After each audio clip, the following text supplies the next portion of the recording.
Good evening, everyone who might be watching this, which is probably us. Hey. Welcome to the Land Down Under Hangout, where we are about to discuss my pick for Check's month, July, which was, or is still,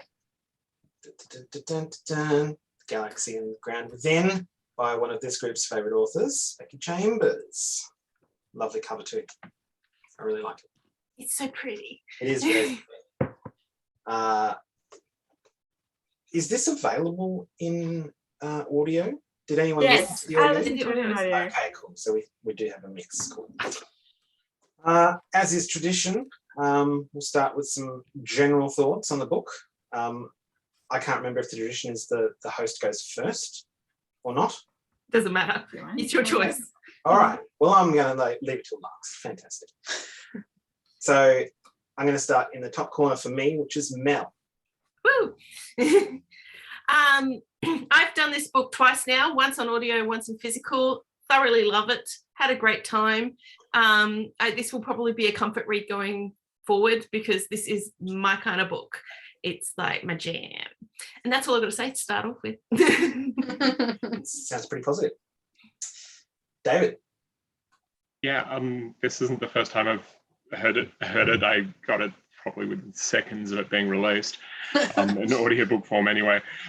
Reading, this is one of the, especially in the Wayfarer series, this is really a lot like the Long Way to a Small Angry Planet for me. Like, it was much more like being given a hug and occasionally some bad things happen, but like, you know, they get through in the end. So yeah, I love this book. I really do. I only found out recently that it was written in the middle of the pandemic lockdowns, and apparently, and some people like, and I couldn't read it because it was influenced, because that just brought back too many.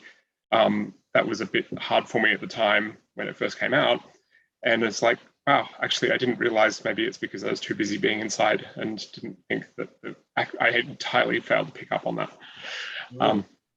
But no, I thought it was really awesome. Excellent. Yeah. Cool. Lisa, is this your first monthly pick? Hangout? No, you've done a couple, right? Yes, that's right. I keep forgetting. All the new people, I keep forgetting. We've got so many new people. I know. So yeah, I really enjoyed reading the book too.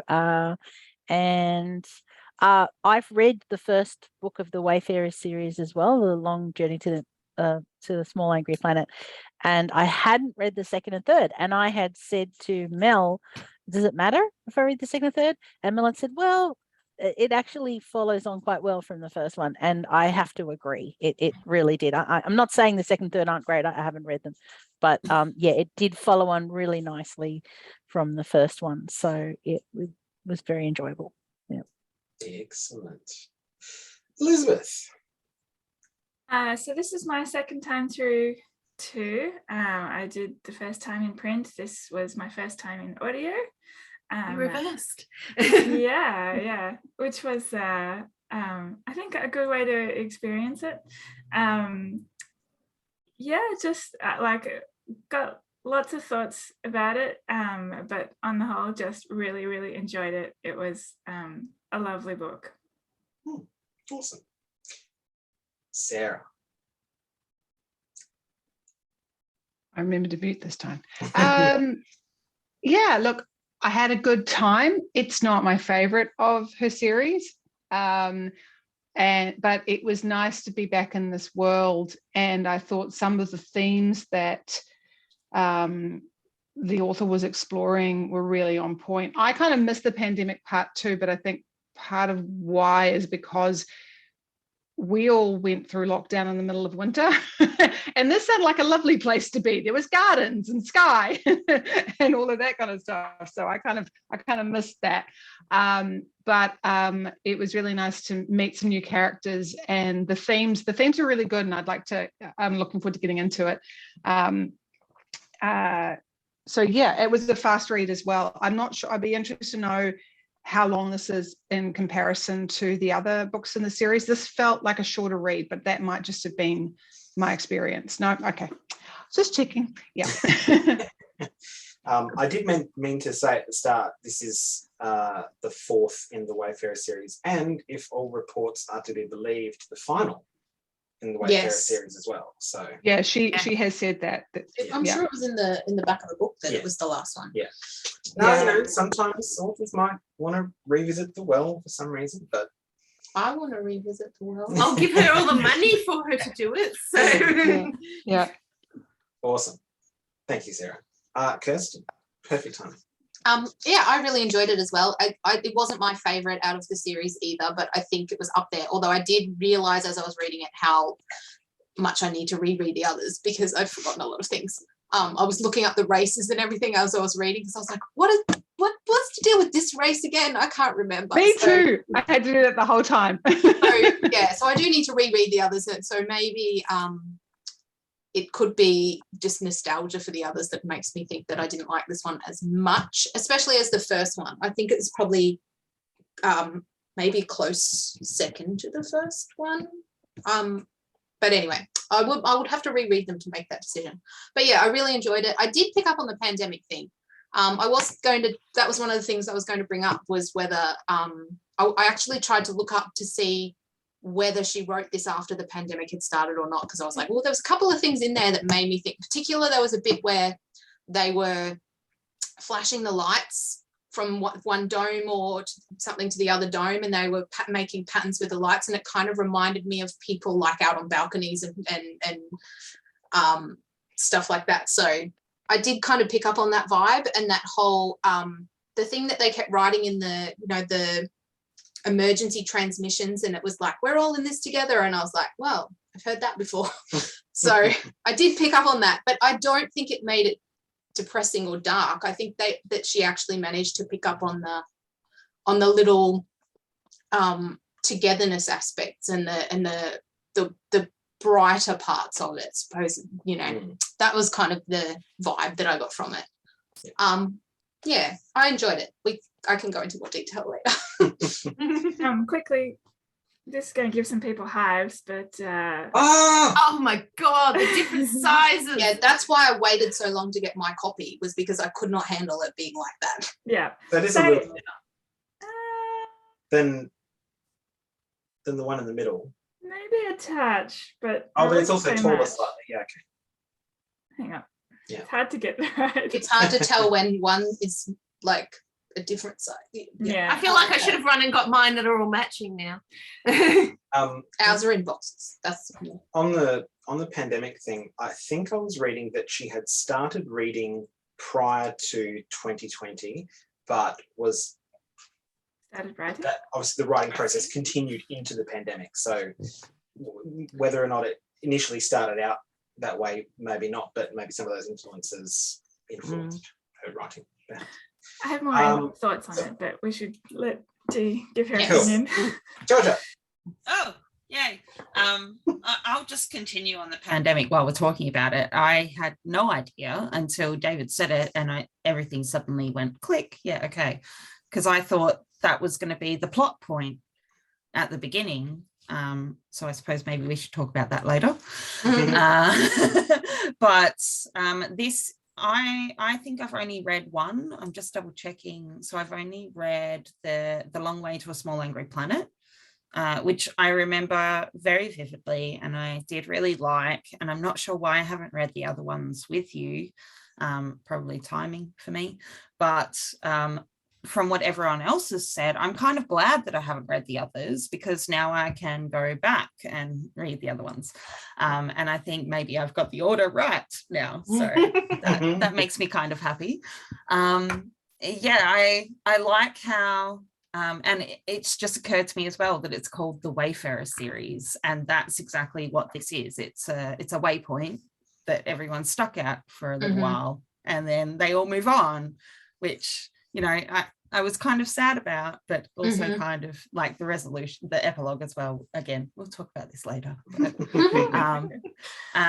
so I felt like I was missing a little bit having not read the other ones, but I also felt very reminiscent of the first one. And from what you guys have said, this is pretty close to the first one. So it also felt really familiar as well. And I felt like messaging you in the last couple of days, asking if anyone had any fan-drawn images of the characters, because I felt like that's what I was missing in the back of my head because I haven't read the other ones.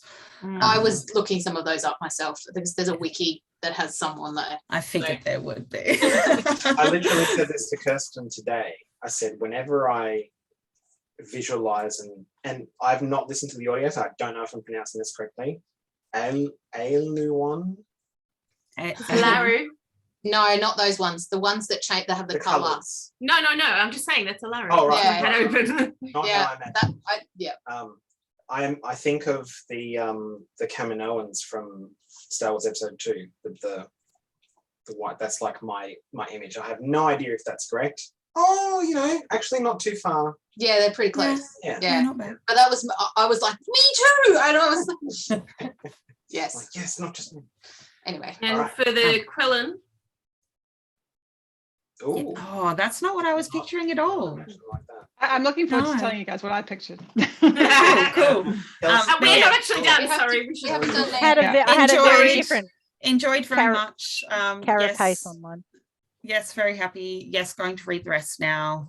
And we'll probably watch all of our videos after I've done some. Cool. isn't it good we make them? Yes, someone's going to watch them. Naomi. So I'm not quite finished. I'm about half-ish way through. I'm really enjoying what I have read. I think I've read all the other Becky Chambers books. I've been struggling to read so I've been sick for a week, and just brain fog has just made it very difficult for me to concentrate on anything. It's not a reflection on the book. It is just a reflection of my brain and how it is right now. But I am really enjoying it. I can't wait to finish it. It's just taking a lot for me right now to sit down and concentrate on the story, just because it's not a simple read it and you get all the information. Like, there is a lot going on, or at least at the moment my brain is finding that there is a lot going on, just because there are a lot of characters with a lot of moving parts. I mean, it unpacks as it goes along, definitely. It's it's a book about people getting to know each other. So, yeah, it doesn't give it to you all up front for sure. Cool. And me, I guess. So I'm also in the it wasn't my favorite of Becky's work. And I think it says something about me as a reader that I was going back and like, I think this was my favorite book. And then I went back and looked, and To Be Totally Fortunate is my favorite Becky Chambers book. All the bad sides. Right. That's my favorite one. So in case anybody doesn't know, that's the one that's not a Wayfarers. That's right. So I like conflict. I like bad shit happening. That's what I like. That said, I love. You like people getting stuck on planets with leeches being stuck to their ship. That's my jam. That's my jam. I'm all about that. It's no secret that I'm much more plot driven than character driven, but when they both line up, it's perfect. All that said, it's still a Becky Chambers book. I love this series, and this was still a great book. It just wasn't my favorite, and that's really it. It was, I think I said it's like a book where a bunch of people kind of sit down and talk to each other, and you do get quite a lot of interesting character moments, and we sort of unpack a bit more of the kind of galactic history and background there. But still loved it. I don't want to make it seem like I didn't enjoy it. I really enjoyed it. But yeah, I think we all had a good time. You had a good time? A good time. All right. I'm going to disappear in a second to say goodbye. Goodbye. Oh, God. Good night to the kids. But before then, there was a few bits and pieces that kind of came up in those general thoughts that were a little bit you know, repeating. So I think the biggest one there that stuck out was the whole pandemic thing. So do we want to take that as a starting point? If anyone wants to start sharing some thoughts about that, I shall return momentarily. I'm just going to quickly say, I'll see you later, guys. Have a great night. Oh, sorry. Bye, David. G certainly had strong thoughts, so maybe start there. Good idea.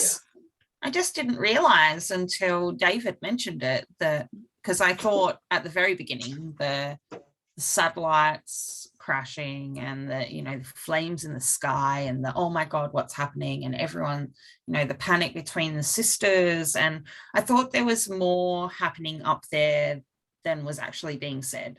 And I thought that was going to be the driving point of the story at the beginning, because I hadn't read a synopsis. And you or haven't anything. read the third one, have you? I haven't. I am going I've to be only read the interested to know what first. you think of the beginning of the third one. So throughout the whole series, the whole book, I was waiting for a big reveal to happen that something bigger was happening up there. And it didn't occur to me that it was just a lockdown until about probably 60 to 70% through. And it didn't occur to me that it was pandemic-based lockdown, as in real life-based, until David said it just then. And of course, as soon as he said that, I went, oh, right, of course. It all makes a bit more sense now. We've all been in lockdown. These people have been in lockdown. They're doing what everyone does in lockdown when you're in lockdown together suddenly. And that's just get to know you more, right? And that whole bit with the thing that made me make it feel realistic to the lockdown stuff was that it's going to be one day, and then it's like, well, now it's going to be this many days, and now it's going to be this many days, and I was like, well, I've been there, you know. So yeah, I definitely noticed some parallels. But also, one of the things that I liked about it was that even though it was like influenced by the pandemic, it was different enough that it wasn't too close to home in some respects. Like for them, it had a very finite end time, right? It, you know, they went through it, it finished, they moved on, which is not exactly what's been happening for an actual pandemic. Yeah, like they knew what had to happen to fix the problem, whereas in 2020 we were like, yeah. I mean, to be fair, we're still kind of yeah, but, you know what I mean? Like anyway, sorry. Also, it's clearly different enough that not everyone is picking up on it. Even though, because they do specifically use the phrase "shelter in place." Yep. Which was like a kind of a flashing neon sign for me. Anyway, that kind of similar language that was used. That's a very American language too. They also use that for when there's, you know, well, happens a lot in America, gun crime and mass shootings. That's also what they tell people. So but probably also tornadoes. Oh yeah.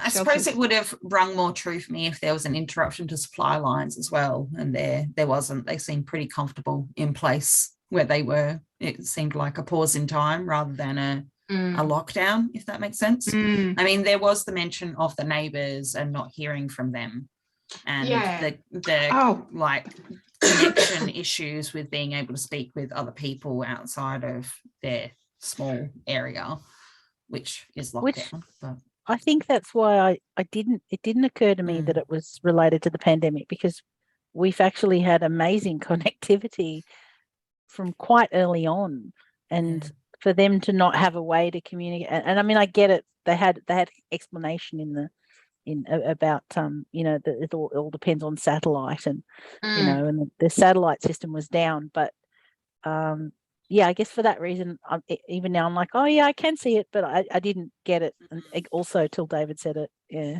I think that made it more enjoyable. Like you said, Elizabeth, it's not too close to home. It's not like I can think of a couple of books that I'm not sure I want to read just after the pandemic. Like Station 11 is one that comes to mind, and the other one is the Connie Willis one, the Doomsday Book. It's like, we don't need to read about diseases, but this was kind of like, I really enjoyed that she kind of leaned into the community sticking together side of the pandemic rather than the really bad stuff.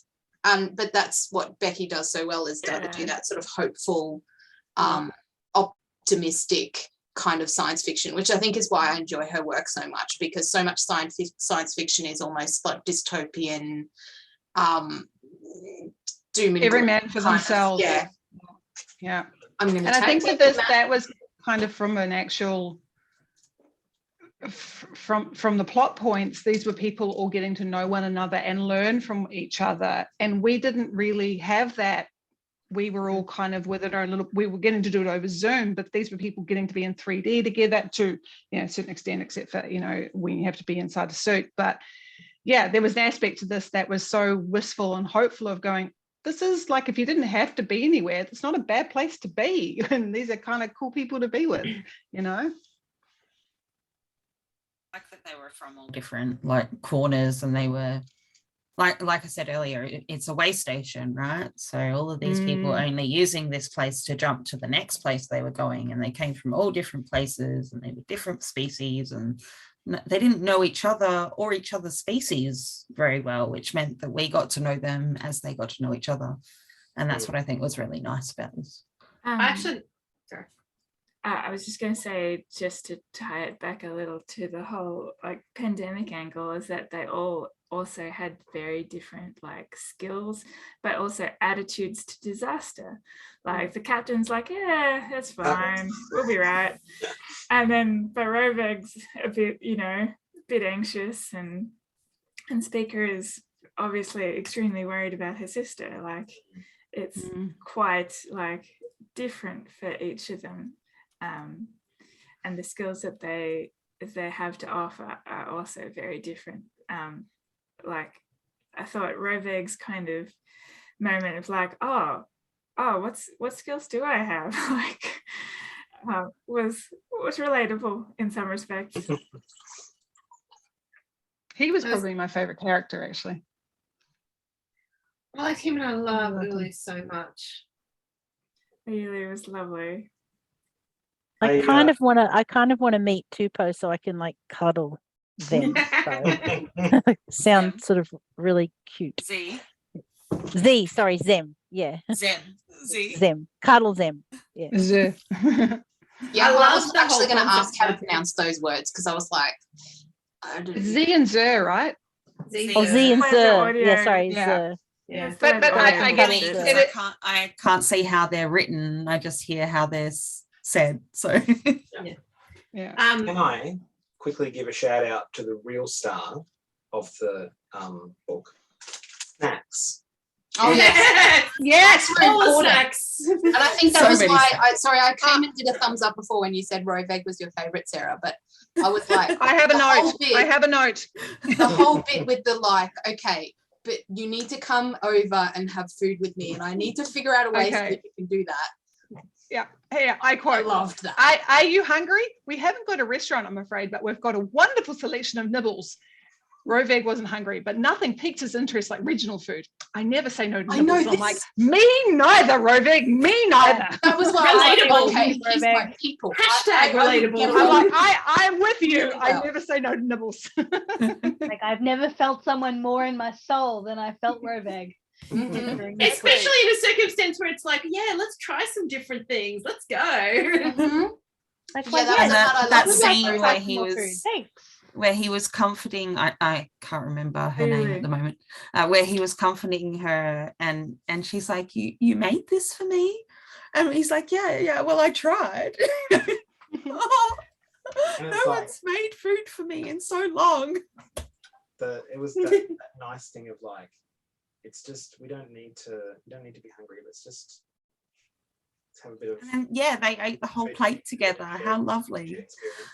Which is why the bit with the cake, and sorry, what was the child's name again? Tupou. When Tupou went to bring the cake and didn't think of like, and they realized that was why they, sorry, Z. I keep going to say they was in the ship, and I was like, they found the two pieces of the cake, and I was like, oh, because it was just so sweet.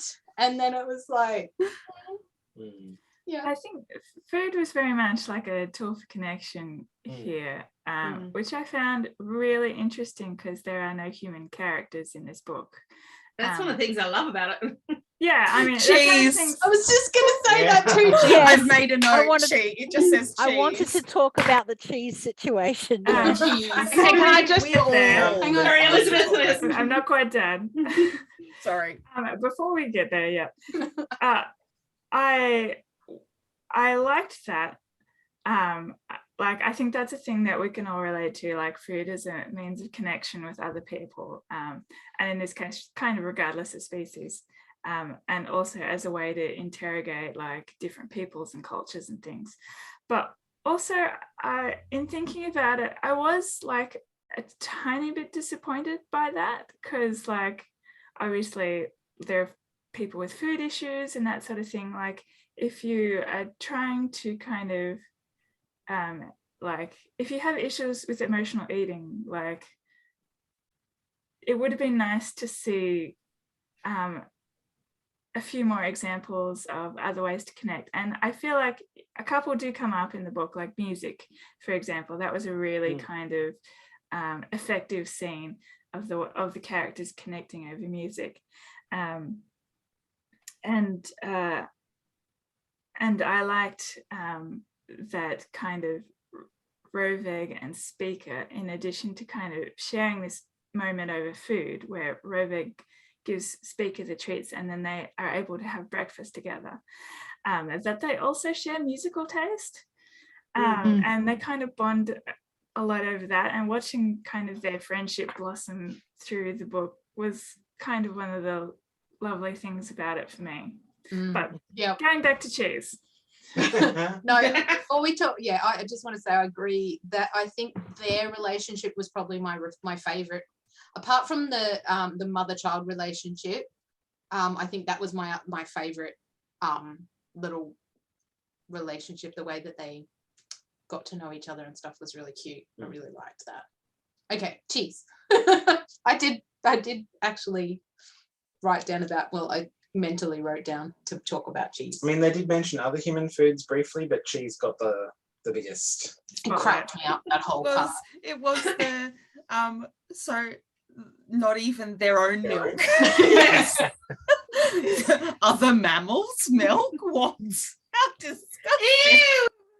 Meanwhile, I'm thinking, cheese. And to be clear, I re-listened to an interview with Becky Chambers on the Imaginary Worlds podcast, because I knew she talked a lot about this book, and I re-listened to it. And she loves cheese, just to be clear. The author loves cheese, but she does think it's a weird, like, she's like, it's delicious, but it is weird. Very weird.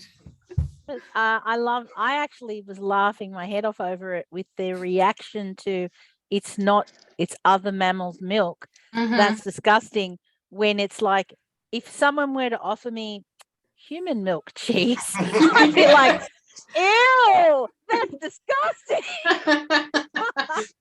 So that scene in Mad Max Fury Road, right? It's just like, why does this it shouldn't horrify me, but it does. Switching it around like that was quite. It's the question of, why is it okay that we drink milk and eat milk products from animals that are not us, but we find it so weird to eat? Like, if we ate cheese made from human breast milk, people are like, ew, oh my God. But like, you'll eat cheese made from cow's breast milk and everyone's okay with it. Like, I'm totally okay with people being like, it's gross when it's human milk and not when it's cow's milk or whatever. But like, it seems like, I understand, like, it's weird that like humans have this like line of, no, we won't. Once you're not a baby, you can drink any other type of milk except your own.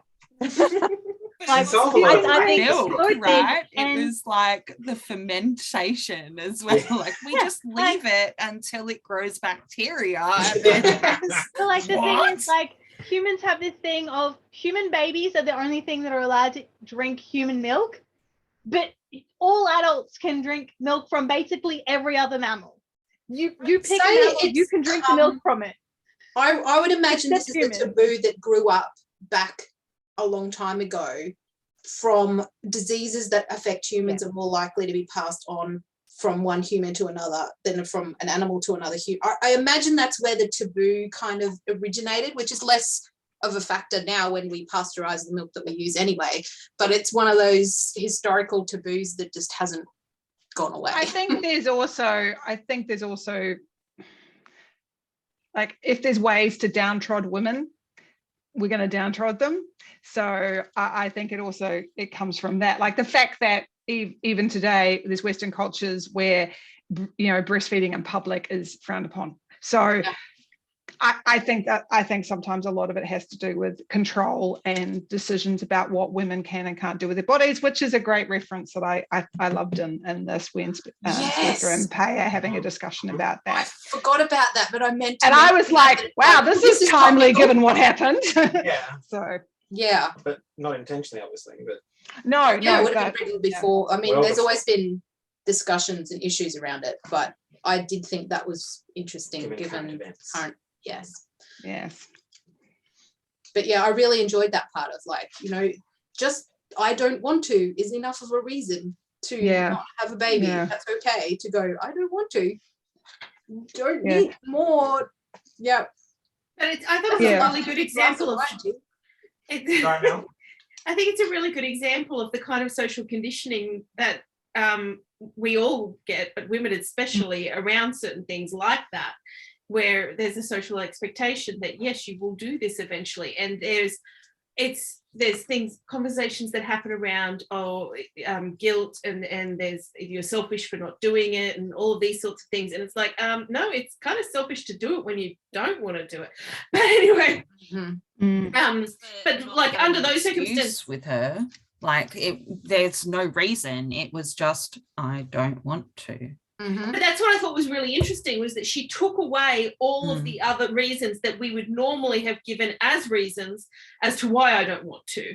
I don't want to spend that many years raising a child. I don't want to actually go through childbirth and things like that. Oh, I suppose that one's a little more relevant, but and I don't want to have to choose between partners. Yeah, it is okay. It's perfectly okay. It's just, and I kind of like that she took that away from the element of it, and because of the circumstances of how the children were raised. I just liked that there wasn't a reason behind it. It was just that she didn't feel like she wanted to.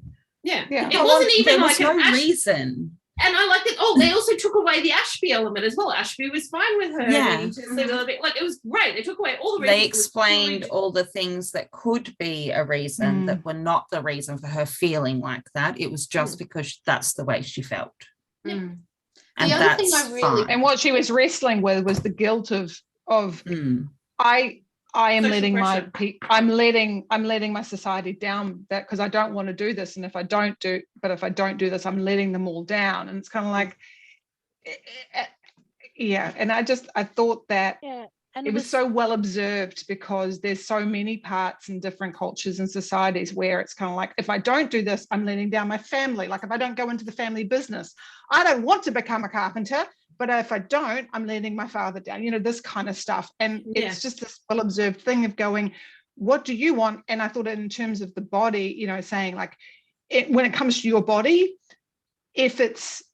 if you don't want to do something with it, then that's all the only reason there needs to be. It's something I spoke about with very briefly, I think, with the group about The Farewell, did anyone see that movie? No, but I really do want to see it. Yeah, and I think what I've now I think it's all my feelings about why I was angry are still there, but I think that I now realize that is the intention of the director, was she was trying not to, she was just putting the information out there, but it was that sort of takeaway of not saying, she didn't want to say it's not, it's not a right or wrong, but there's this aspect of going, so why is it just because this is the way it's always been done, we should keep doing it this way? So just to give some context to The Farewell, they don't tell the grandmother she's dying.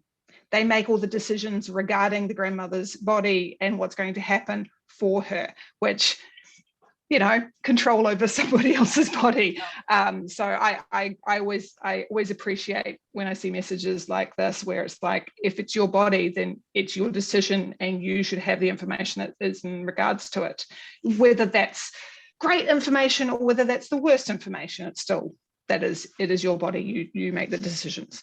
I appreciated the historical context given to that cultural thing for the Elewons, which was, she said, like, once upon a time the species was at risk, and therefore developed this culture of if you shimmer, if you're ready for pregnancy, you have to do it.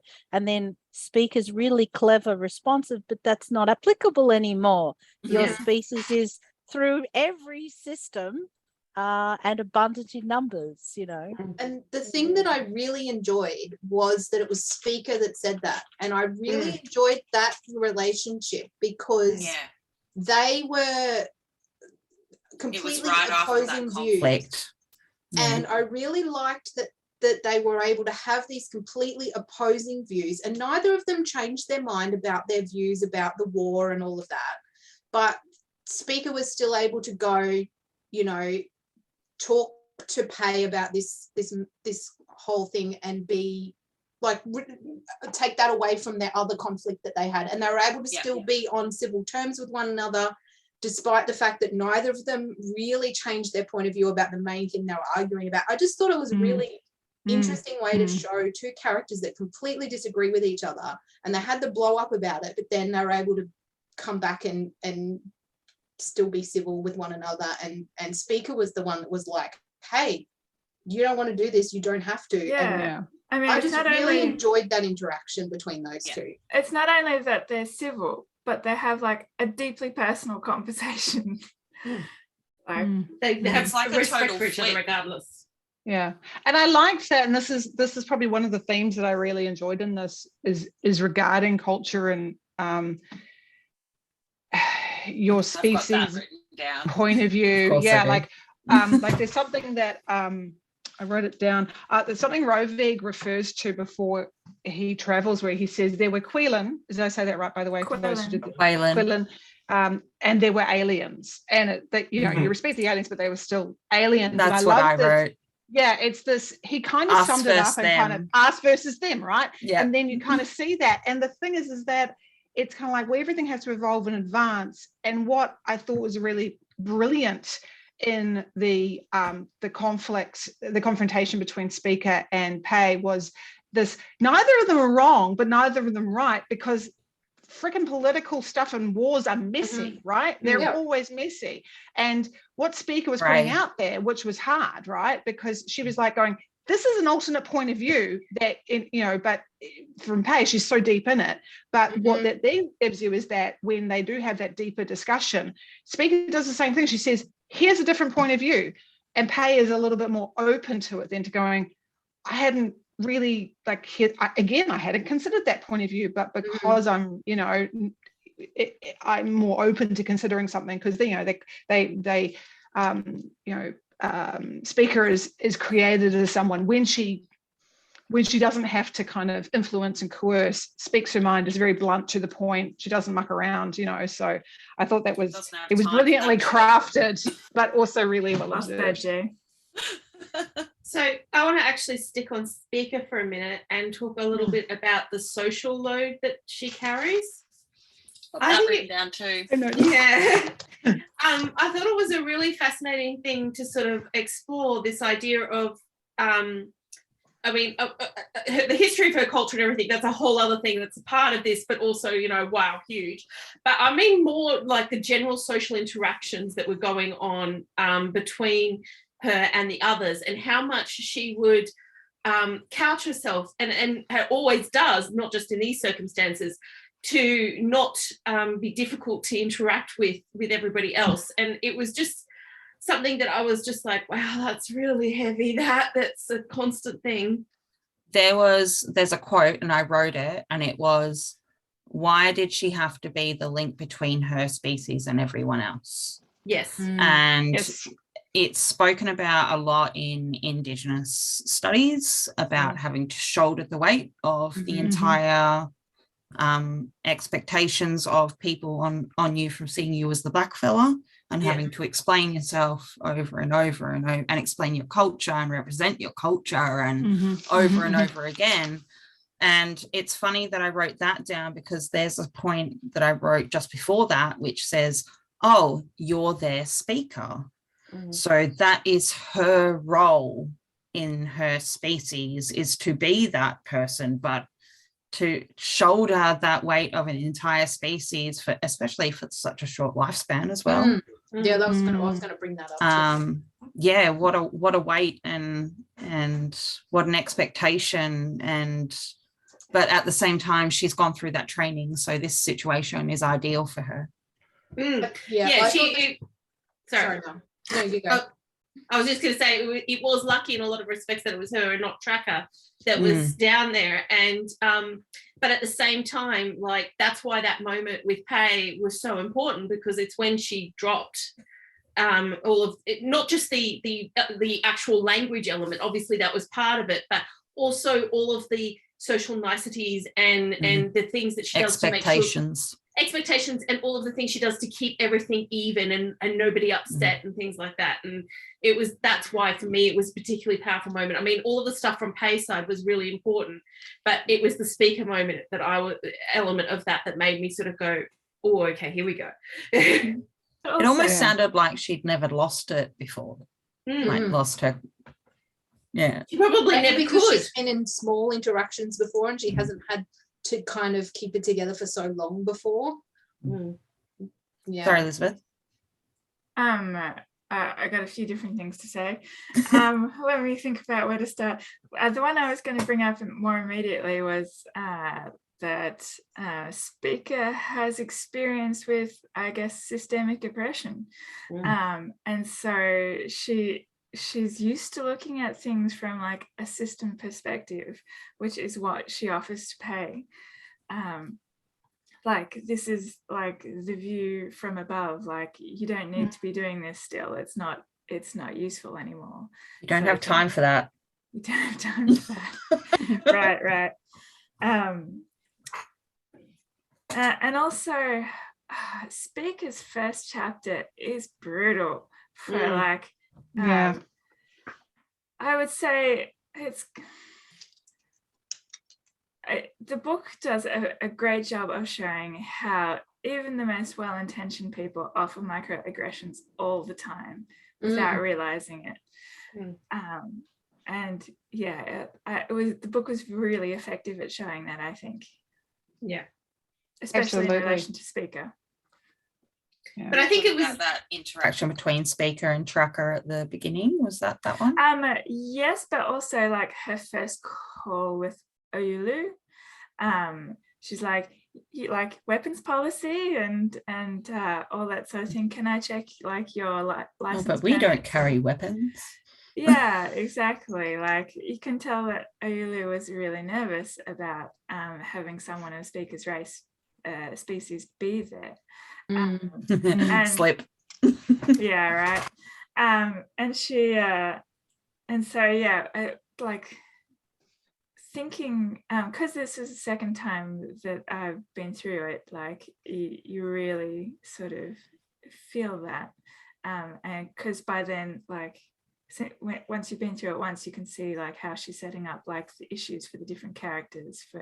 So like for Pei, she does like a lot of like remembering about the creche that she grew up in and that sort of thing, even before she knows that she's shimmering and that sort of thing. And like Roveg's interactions with Tupou before you find out that he has sons that like he has been estranged from because he's been exiled and things like that. So but yeah, I want to reread it again, Elizabeth. Oh, it is well worth rereading. But like if you think about the epilogue, and we should definitely talk about the epilogue. I think the very last bit of the epilogue is focused on Oyulu, and she's planting the plants that are from Speaker's homeworld, former homeworld sort of thing. And then to kind of look at that interaction and then to go back to their first interaction and how kind of awful it was from Speaker's perspective, even though like Oyulu meant well, I'm sure, because Oyulu is like that, was just so reflective. Yeah, really, really big contrast. One of the things out of that too, like I really like how Becky Chambers, when she does these sorts of stories, she focuses in on the small changes we can do rather than doing the big galvanizing, let's change the world kind of thing. Like, speak as circumstances and what we find out. I mean, I'm not sure the rest of them all know about it. I know Roveg knows about it because he went and looked into it, but I don't know about the others, but like we know like about this whole situation with them not having a planet and all that sort of stuff going on. And in another book in somebody else's hands, that would have turned into this big thing that they had to go forth and deal with and do something about. And that's not to poo-poo that kind of thing, but I like that her way of doing things is about what can you do and what little things can you do to make changes.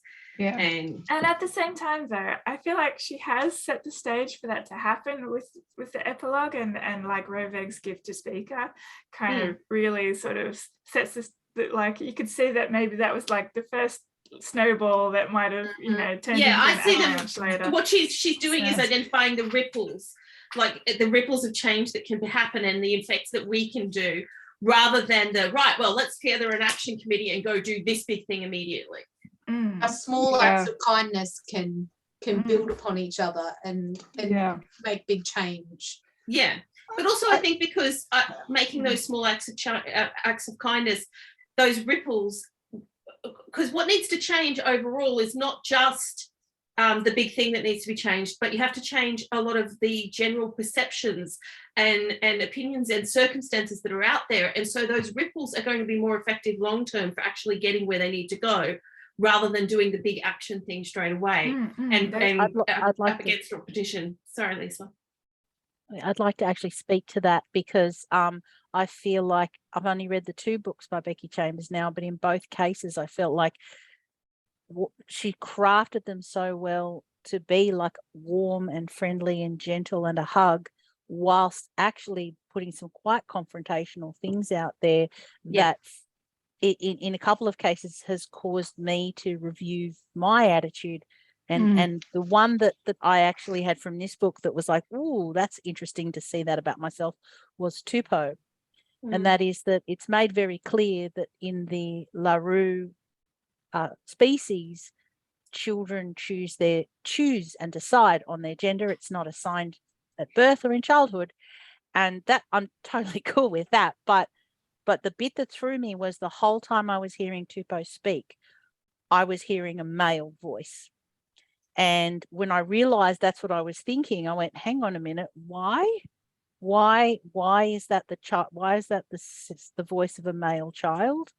And that forced me to turn around and confront, what is it? Why would I have that expectation?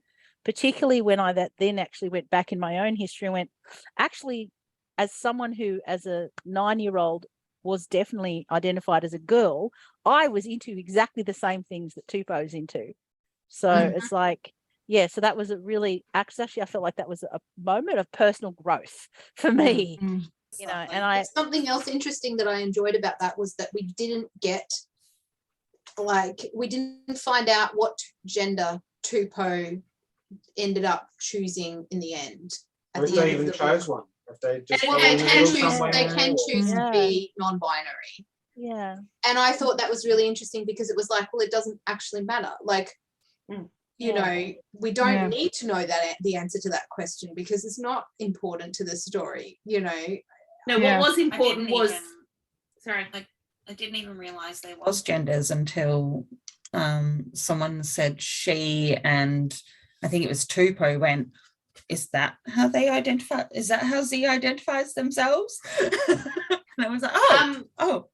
I think in particular what was important is not how Tupou chooses to identify, but actually the conversation that Ululu had with Roveg, I think it was, about how carefully she was working to not pre-assign. And her own experience of that when she was a child, I thought that was so important. But Lisa, if you like that sort of stuff, I've got a couple of book recommendations I'm going to chuck away.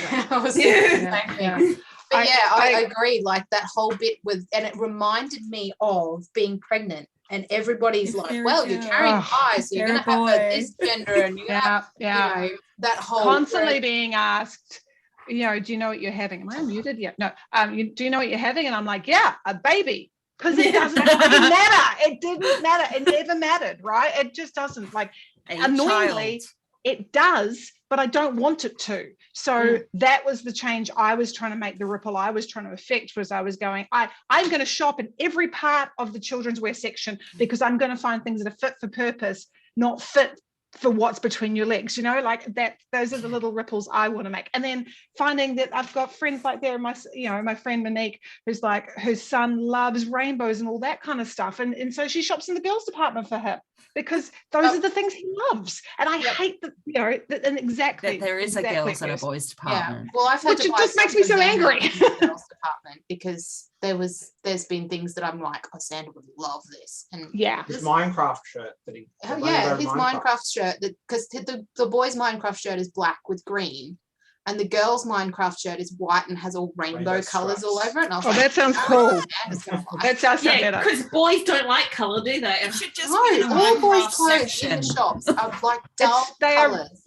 They're really boring, but at the same time, they are the best colours for not getting stained.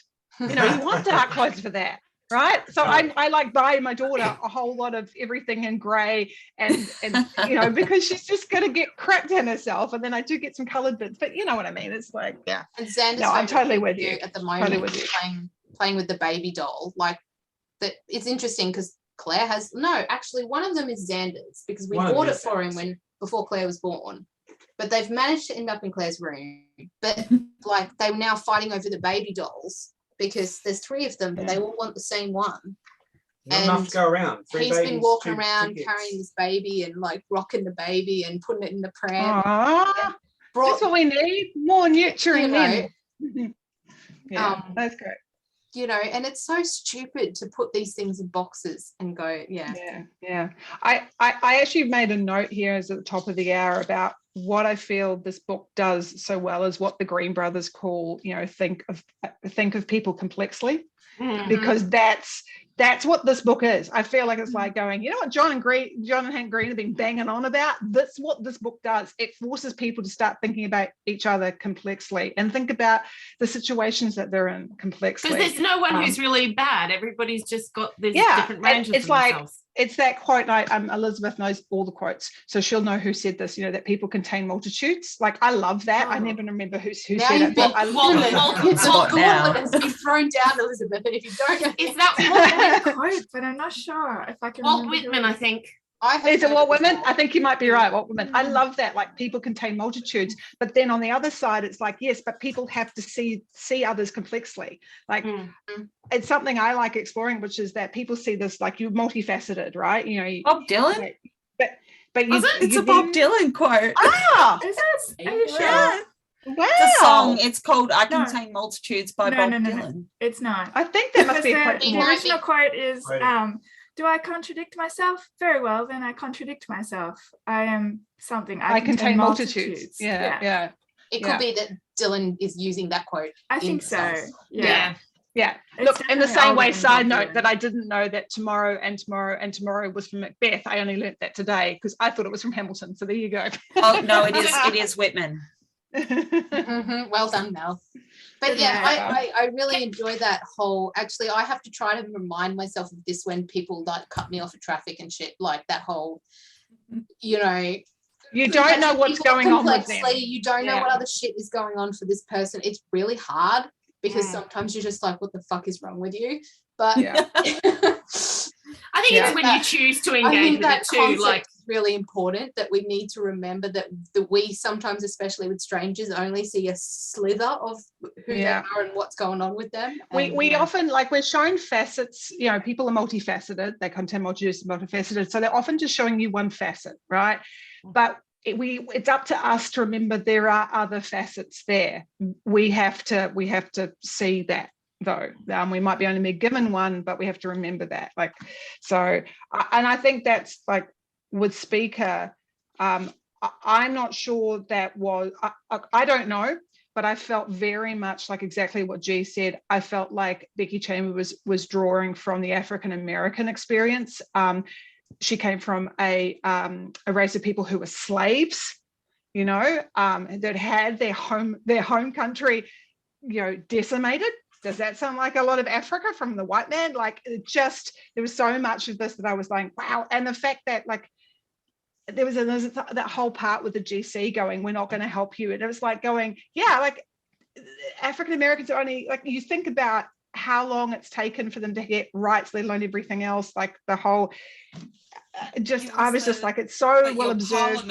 The people we've been discussing with, your parliament has died and they've been replaced, and they're like, well, Oh God. Actually, Don't even get me started. So angry. It made me, it was that whole thing of going, you're not going to, you're not trying to change, like, it's that whole thing that we I don't know fit in your you want us to be like more like you of what you and beings should be like. And I thought the biggest part of that was the fact that they have a children's nursery rhyme about what makes up a sentient being, and it was one of them was drink oxygen, carbon based.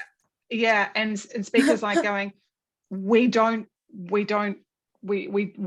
methane, so like I've been saying it for years about like the whole like search SETI and search for extraterrestrial life and that. I'm like, could you guys stop thinking that life will look like something we'd recognize? Like to have water, I think you were talking about Native African Americans. I think there was also a lot of parallels to Indigenous cultures as well, because that whole concept of terra nullius, and that also there's kind of a parallel to the short lifespan, but also in Indigenous cultures there's not one homogenous group.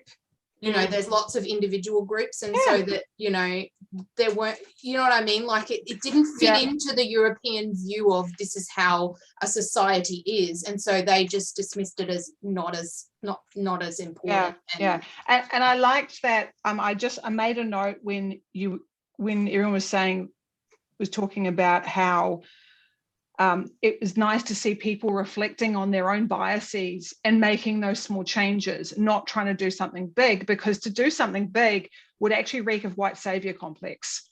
Like, it's up to us to change the whole thing. Yeah. Whereas it's actually like, we have to start with ourselves and our own biases and make small, like you said, small changes about the way we see one another, which is, so I really appreciated that and loved that as a theme across all of the species, but especially when it came to everyone sort of realizing how little they really understood or knew about speakers. Is it Arak? I kept thinking it was like the June spice, and so I couldn't think how to say it. I actually read the physical book for once, and normally I'm the audiobook person, but I've read the physical book for this, so I don't know how to say anything. No, but I don't. I'm pretty sure. I agree. Like that, and I think that was the interesting thing about. And now I'm going to not know how to say it again. Uwalu? How do you say it? Sorry, now you made me think about it. Oulu. But her, like you're talking about, like looking at the biases and like what you were saying, Elizabeth, about the contrast between the beginning and the end of the book, and that whole thing of going, and it's something that I've done in my own self, where I've gone, I didn't even realize that, like, I'm well-meaning as a person and I don't want to be someone that has like microaggressions or biases, but you can't get better if you don't recognize that you have those things. And even though it makes you feel uncomfortable when you realize that you have those things, it's important to feel that discomfort, and because otherwise you can't get better. I always think of that as well, Kirsten, because I've had a tertiary education background in this kind of an area, and so I am kind of a little bit of an expert on that, but there are things that I still stumble over every day. There are things I don't realize I'm saying until someone points it out to me later, and I go, oh crap, that's right. But the whole process of realizing that is the point. And that's the point, that people feel safe to let you know that you've said something, right, and you welcome that I feel comfortable going, oh shit, I got that wrong. Yeah. Right. But it can be hard, and I need to talk to you now because I realize now you're the person who needs to help me with my screenplay. It can be hard to be an ally when people just go, about things, or they either don't want to face that they have biases and have been, very. We all do. No matter We how all much do. you We try all and train have it out unconscious of bias. you, Absolutely. it's been trained into you Absolutely. from birth. Yeah. Without a realization that that's happening. Yeah. So And the media doesn't throughout help your life, either. you will continue to discover these things that you do in every day that mean other things to other people that you don't even think about. It's going to happen. Yeah. Anyway, can someone sorry, on a completely different note, it's just a note I had. Is it book related? Yes, it's book related. Okay. Tet house. I thought it was a tea house. It's not apparently. No. Because I thought in her other novel about tea, it was she used the word tit. I think it is a tea house in that that's the front for the other shit that's going on. I don't think they need to have a front. I don't think that they need to have a front either. That particular race is not really interested in hiding when they're having sex. No, but I think it was kind of because I just thought it wasn't So it's mentioned. It was mentioned in the first book. No, Mac is explain a bit more, please. Yeah, it's mentioned in the first book that race has different stages of their life and different families that they develop over the different stages of their life. So they've got their feather family, which they grow up with and things like that. But then later on, they go. Andrisks? Yes, it's the Andrisks. It's been a long time since I read the first one, but wasn't there a whole bit where they go and maybe this is another science fiction book that I read, but I thought it was this one where they go to the basically brothel, but you go in first and they give you tea and then you go and do the other stuff. I think that might have been in book thinking 3. Of something else? In book 3 on the shuttles. Yes, you're thinking of the human shuttle. You're thinking of the human colony. You're thinking of we're going to serve you tea and now you can go and and that's because the boys were underage going to the brothel on the other ship. That was it. Serving them tea until their parents arrived. That's So the Andrus, maybe that's what my brain's doing because I remember whereas the Andrus about tea in a brothel and I just couldn't. Yeah. So the Andrus, when they are in that, before they want to have do the baby thing and that, but they, they're having lots of sex. They often will form a family where it's just lots of sex, but they're welcome to outsiders coming in and things like that. That's a tent house. Right. The Andrus, the color ones. No, the Andrisks are the lizard-like ones or whatever. Feathery lizards. Yeah, feathery lizards. It was the dinosaurs, but small. They were in the first book. The navigator was in the first book. The navigator in the first book was an Andrisk. Yeah. Okay. I think I remember that. Yeah. And they go to her. They go. Physics was the best. Family.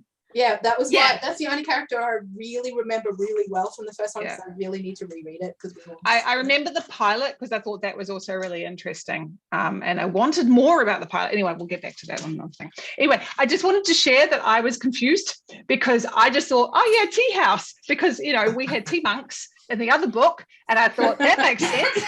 And I was like, no, this is what tit as in tit-a-tit. Tate, yeah. Right. Yeah. Sticking to the sex conversation, Acaraks. No, serious. Acaraks don't do social sex. They only do reproductive sex. I wrote that down too. No sex, no bother. I was thinking that it sounds so nice and easy. Well, that's easy. I think we only do it when we need to make babies. Yeah. Who's got time for anything else, really? Think of how many books you could read. Right. That sounds fucking boring, guys. I was waiting for you to comments. I was like, Matt's not on board for this. So we know Matt's on the Roveg side of things. Speaking of Roveg, I have one other thing that I wanted to talk about a little bit, and that was Roveg's line about theft being a time-honored tradition for museums. Yeah, I highlighted it too. It made me laugh. It was a good one. It was a nice little offside gift at the end, being like kind of not what he thought it was, but still the idea of not wanting to be an appropriated piece, and so it kind of had that thought behind it rather than what the object was itself, which was a little bit, you know, upsetting to. Yeah. Can I But just ask also, a like, question? it was a nice moment from Tupou to say, I don't want to be like that. Mhm. Yeah. Yeah. I liked that too. Can I ask a I question thought of it was really nice. the people who did the audio book for that scene? Did you know that it was Poem Stone? Because I thought he was saying Palm Stone. Palm He Stone. said Palm Stone in the book too. Audio No, book. it's poem. No, it's No, poem. It's definitely Poem Stone. I heard Yeah, Palm But Stone. I like Palm Stone. I like the idea because he like the anyway. I just the that's nice touch. too. That's what I thought Yeah. it was. That Um, sounds nice. Definitely the text says Poem Stone. Poem Stone. It works I in both. discovered it because I did it the first time round. So this is why I got confused. I did it the first time round an audiobook. Would have sworn Black and Blue that it was Palm Stone. And then I read, and when I was doing this one as the reread, that section I actually re-listened to as audiobook again because I happened to be driving to Shepparton. And so I was only when I picked up the book again just to take down some notes, I happened to look at that section and I was like, it's Poem Stone. It's not Palm Stone at all, it's Poem Stone. What the I hell? swear it very clearly said Palm Stone. Okay, so Throughout it's not the whole just me. time. No. Yeah, Like In it the audio it sounds book? like Palm Stone, but because I'd read it before, I knew she was saying Poem Stone. I mean, both. I think both work because, like you said, Mel, Mm. when I heard Palm Stone, I was thinking it was to do with touch as well. Yeah. Mhm. Like, because it almost like Braille or Or how I it's want to being say made. SOS. What is Yeah. it? But Morse code. in Morse code. context, once I knew what it was supposed to be called, it made so much more sense. I did think it was really interesting, the language system of going like the two sides are almost identical, but one of them's showing the Throat noises versus Yeah. voices, mouth yeah, noises. the two, yeah, I just thought that was really interesting, and It's how almost a like- language would develop, like a written language would develop when you make sounds in a different way. Yeah, it's almost like inflection and meaning It's a three-dimensional writing language, which is not something that we really have, yeah. unless you count Braille, but it's a very simple Oh. 3D one. And it was Well, one of my favourite moments with Tupou, Well, where he's like, I "No, act- I like it in the original." Sorry, Lisa. Lisa. I was just going to say that actually Hebrew has that because there's when you read from The any of the guttural. any no, that's not what I meant. When you read from when you read from any portions from the actual Torah, it has markings all over it which indicate how it is meant to be sung. You don't read it, you don't say the words, you actually use the extra markings to sing it with the correct cantillation. Yeah. And the interesting thing is there's actually lots of different cantillation systems that you can learn depending on which part of the world you come from. But they all have the same, use the same markings. So And one of the and reasons it why adds layered meaning to when you're reading it. is that one of the reasons why in Jewish temples it's so important to have a cantors, because they would be so involved in that process of understanding how to read those markings. Yes. And they and That I'm just actually- changes my understanding of the cantor entirely, because I was always under the impression that it was like a choir master kind of role that also sang and things. And oh my God, it's so important. Yeah. And I'm fortunate enough to have been learning that. So I'm like, it's really amazing. It's such a completely different system of music because it's not musical notes. It's like particular phrases associated with particular sets of words almost. Yeah. It's Like- it's so interesting that Becky Chambers draws on all these different like areas, different perspectives. Like I wonder where she gathered all of these from. Like, yeah, really interesting. I was love like- the idea of the poem stone though. I thought that was so clever with the exactly that, like depending on which part of your mouth you say it with, it gives a completely different layer of meaning. I was like, oh, that's so cool. I feel like Becky Chambers is a studier of people and cultures. Like I feel like it's her fascination zone, along with her interest in biology, which obviously is reflected by the different types of aliens that she comes up with. That, but she just seems to have. But if I remember correctly, her family's actually has a history with space. Yes. I was listening to the podcast. So she's got a heap of aeronautic engineers in her. That's it. In her family, and then her wife is, I believe, Icelandic. So that's also talking about culture shock, because that's one of the big things about the food thing is like Icelandic food and lots of herring and that kind of stuff. And it's like can be quite confronting for an American, but you know, it's like, you need to try this really salty licorice kind of thing, because they're all like all the Scandi countries are into these very full-on flavors. But yeah, she was talking about that, you know, as being sort of this a good point of sort of observing stuff. But it sounds like, I'm not sure, it feels like someone who's, she's a person who works in the university system. So you can tell me, people who study, you know, who do study other cultures and other lands, there's a name for that. Anthropologist. Yes. So I don't know if that's something she actually did at university. She does strike me as someone who looks into that kind of stuff. Well, a lot of writers are dabblers in a lot of different areas anyway. That's a fairly common thing. Hell, look at Mary Robin O'Carroll and how she just goes, picks up whatever she needs to learn for whatever she's doing. I think Becky also did a really great job of portraying a teenager, despite it being not a human teenager. I was like, oh my God, is such a teenager. Universal? Like that. Yeah. I thought of sad Bobby's not Cooper being younger because of me the teeth too. thing. I thought of them as Z being I loved that scene, actually, the comparison of 8, ages. 9-ish. Oh, like, yeah, as yeah, far as I human think- is.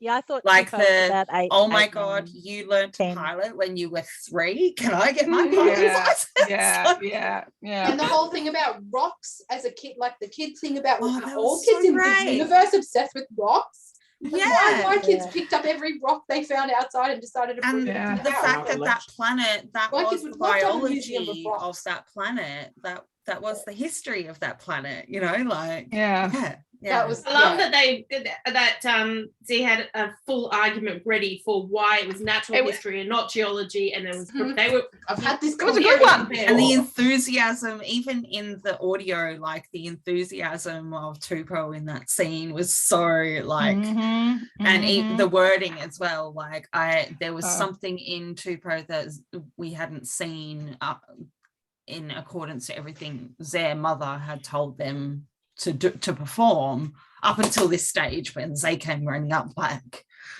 And that was reminded me of Xander a lot, actually. That was Ziz. Is it Ziz? I'm not sure. Yeah. Their Their turning point in a lot of respects. Like up until then, it was sort of a flip and fold, mostly on the grumpy side, and Z was really changed after that point and really didn't have any grumpy moments and was fully involved in, you know, everybody and that sort of thing. Yeah. There was actually a point made of that, of like, wow, they sound really different compared to when they were talking about what their mum had made them talk about, like the thing you're interacting with. like, oh, I love here's it. the food And I love that that my mum said to show you. But it's so true but it's such a typical kid thing. It's so normal kid thing that as soon as you find it, show some interest in what they're interested in and give them respect for what they're interested in, and they're just immediately on board with you then. Like, you've just got to find that moment with them. That's why I used to be in Pokemon a lot when I first started teaching, because all the kids were into Pokemon and they loved that I knew about it too, even though I couldn't give a rat's ass about it. But whatever, it worked. It's true, isn't it? Oh, yeah, Xander. Oh my God. He's like, look at how fast I can go on this thing. Yes, Xander. It's very interesting. It's that as opposed to you've been told to say something like, say good morning, Mrs. Collins. Chime the entire class in unison. Like, and then you turn around and go, actually say something to one of them that you're interested in. They'll go, oh yeah, blah blah blah blah. I've done this thing before where the class has done that to me and I've gone, Oh, sorry, you put me to sleep. What? So, like, Can I just Good check? morning, Mrs. Bailey. And I'm like, oh my God, I'm already God. tired enough on Monday morning. Please don't do this to me. I do I had appreciate it. It's 9:30. Does anyone feel the need to head off very shortly? I thought you were going to say it's 9:30. Do you need some more wine? Oh, Well, look, yes. my phone Yes, is- like, You yes. guys hear that? My phone Yes. is like, go to sleep. Is that a wine message? No, it's like my Ding, ding, stop get looking wine. at your phone. No, I've got it set to like tell me to stop looking at my phone like an hour before I go to sleep so that I will actually be able to go to sleep instead of blue light in my eyes. But Just I like to never check if said anyone- yes, I always if say- anyone was feeling tired. I don't care. I'm looking at my phone anyway.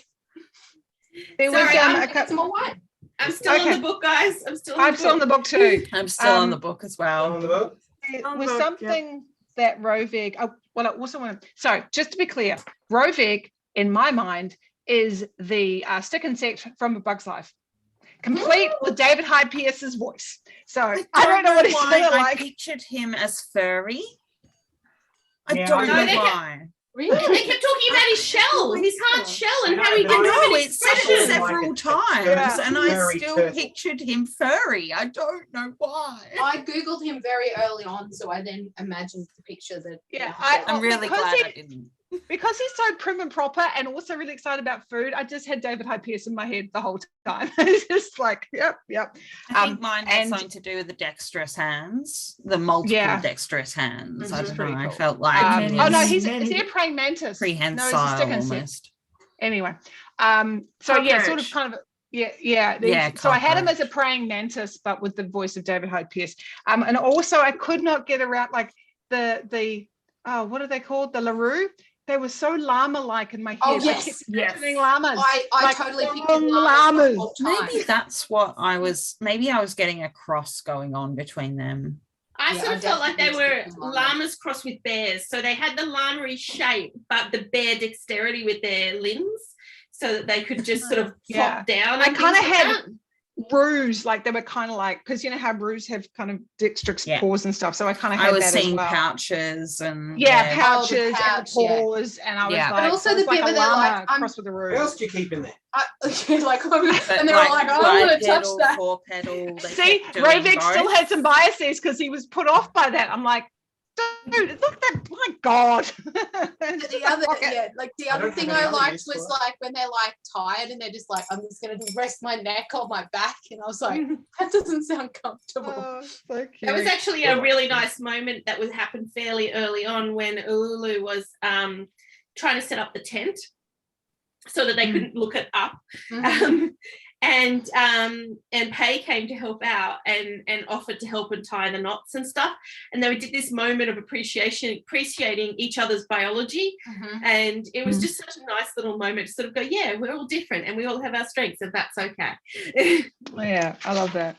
That's So awesome. I want to just take a step back because I wanted to talk to something about Tupou and Ululu, especially around the parenting aspect, which was around Ululu has a chat with, I think it's Pei. I didn't write down who she had the chat with. Maybe it was Rovik, I'm not sure. Anyway, About the where species. about the separate, no, it was speaker. It was a talk with speaker It was. because they were talking about the Family. way their family, so they're not really family, they're all one family, and they have these, they don't really have the groups and stuff, and how she wanted to separate Sarah from their that feeling of needing to see them as them and their as they sort of thing, and very welcoming but still they're they, and wanting to take that away because we're all people, and but at the same time was disconnecting Tupou from,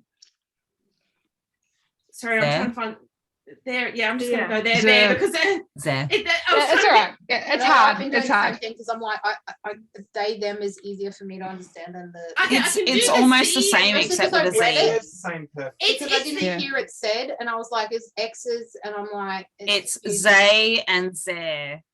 Yeah, Yeah. that's the Zare one is the one that always throws me. I'm okay with the Z's and things like that, but some of the others, Yeah. yeah. Z I Anyway, got, but yeah, the others were confusing. There. anyway, Zay's They, own Zer, actu- Zia. actual culture that separation from that and no thing, which made me actually think about children who've been adopted from outside of their culture and that separation that they get from that. It's not quite the same because obviously Tupu has Ulu, but it's not, but Ulu is making very deliberate choices around that. And so I was sort of curious what people thought about that one and if there was any. Interesting. I came at it from the other perspective in that it was decolonizing from the beginning.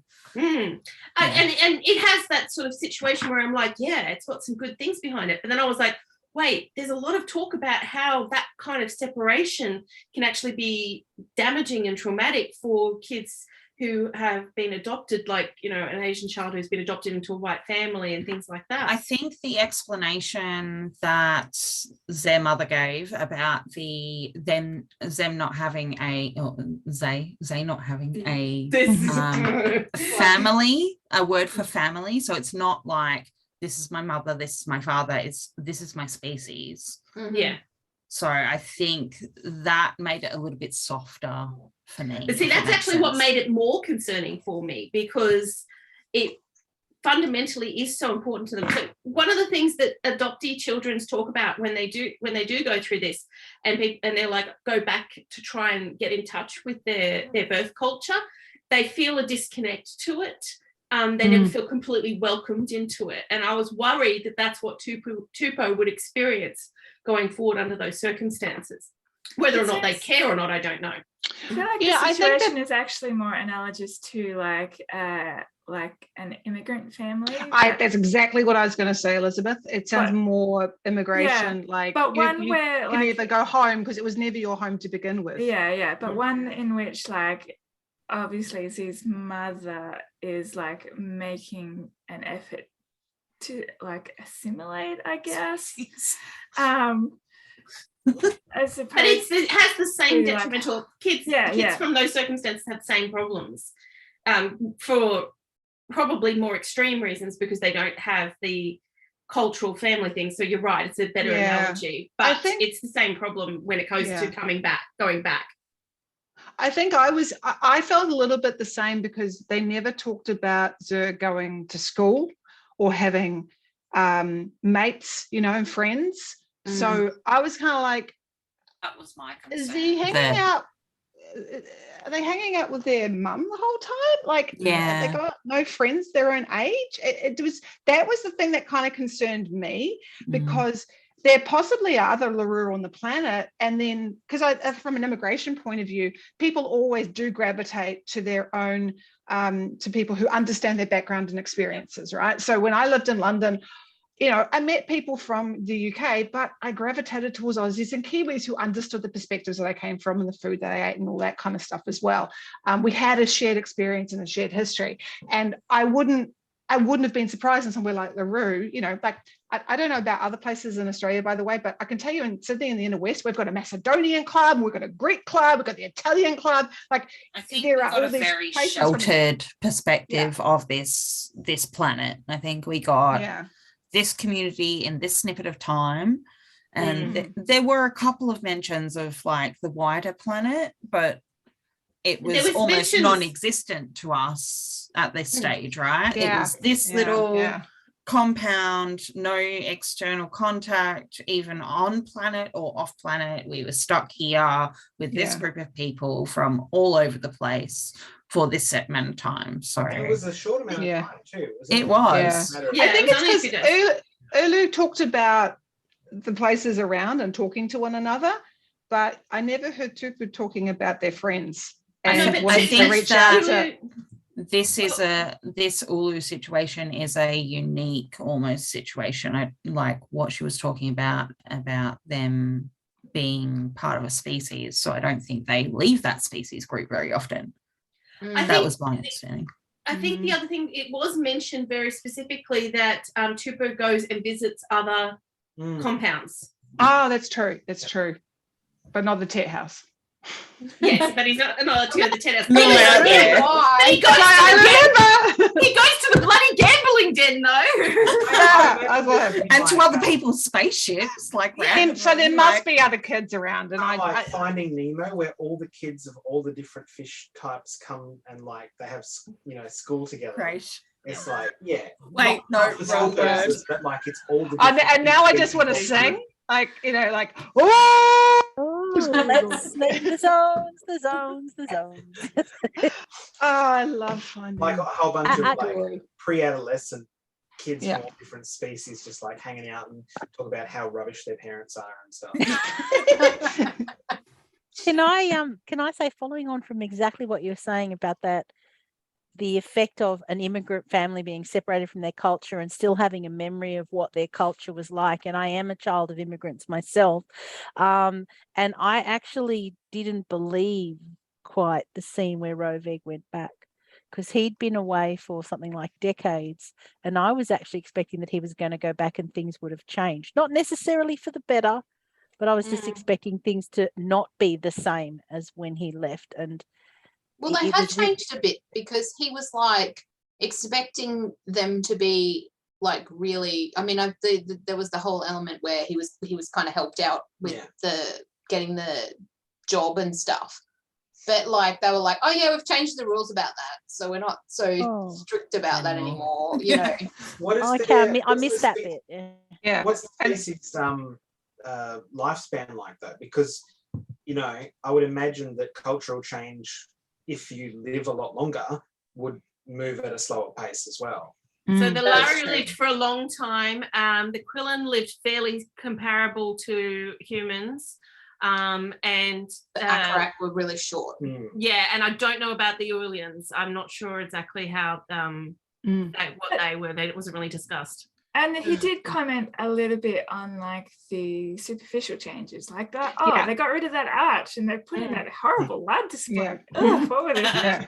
I remember that too, because I remember having the same feelings going back to my hometown really of going, subtle. well, they moved the street. You used to be able to drive through here. Why is there a pedestrian? Like I remember all those things. Subtle, Reading very that part clever. of the book reminded me of going to Hobart with Matt, because if you go to Hobart with Matt, he just goes, this used to It's be the like same this, if you that go used to home be like this. anywhere. I used to do this here. Yeah. That is different now. And I'm like, Yeah. okay. Well, welcome to when you are with that's people very who come from somewhere else and go back there. Yeah.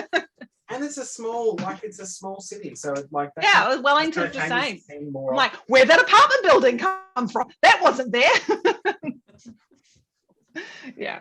So I thought that was Can we talk about Yes. the epilogue a bit then? Yes. Yes, let's do it. I just was one more thing I wanted to touch upon, which I thought was really cool. And I don't remember if the author went into it a little bit more in the first novel, but Sean, part of the, I'm not going to say it right, the LDUH.